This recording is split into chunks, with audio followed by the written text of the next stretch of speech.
টোটো ও ট্রাক্টরের সংঘর্ষে মৃত এক, আহত ৫। ঘটনাটি ঘটেছে সিউড়ি সাঁইথিয়া রোডের দুর্গাপুর মোড়ে। সিউড়ি থানার পুলিশের সহায়তায় আহতদের সিউড়ি সুপার স্পেশালিটি হাসপাতালে ভর্তি করানো হয়েছে। সূত্র মারফত জানা গিয়েছে, সিউড়ি থেকে ছোট আলুন্দা গ্রাম যাচ্ছিল একটি টোটো এবং সেই টোটোতে প্রায় ৮ জন যাত্রী ছিল। দুর্গাপুর মোড়ের কাছে উল্টো দিক থেকে একটি ট্রাক্টর এসে সজোরে ধাক্কা মারে।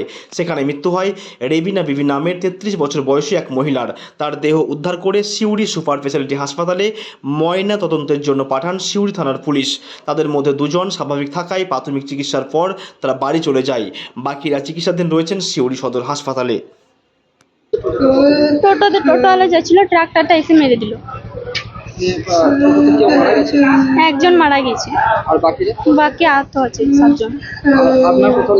আর আমার কে লেগেছে, আর মায়ের লেগেছে মাথাতে, আর আমার বড় মার মাথাতে লেগেছে।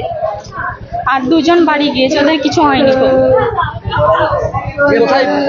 হ্যাঁ, এখানে চৌরাস্তা মোড় বটে। এদিক থেকে গাড়ি যাচ্ছে, ওই দিক থেকে ট্রাক্টরগুলো পেরিয়ে আসছে। এখানে একটা পুলিশের গার্ড দরকার আছে একান্তই। না, বাম্পারে নেই, এখানে বাম্পার একান্তই দরকার। পুলিশের প্রোটেকশন হলে তো খুবই ভালো হয়। এটা এরকম হামেশাই হয়। আপনারা স্থানীয় বাসিন্দা? হ্যাঁ, আমরা স্থানীয় বাসিন্দা। কি চাইছেন, প্রশাসনকে কিছু বলতে চাইছেন?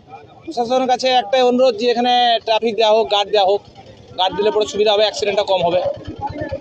আজকে একটা ভয়াবহ অ্যাক্সিডেন্ট হলো। হ্যাঁ, ভয়াবহ বলতে মারাও গেছে, অ্যাক্সিডেন্ট স্পটেই মারা গেছে।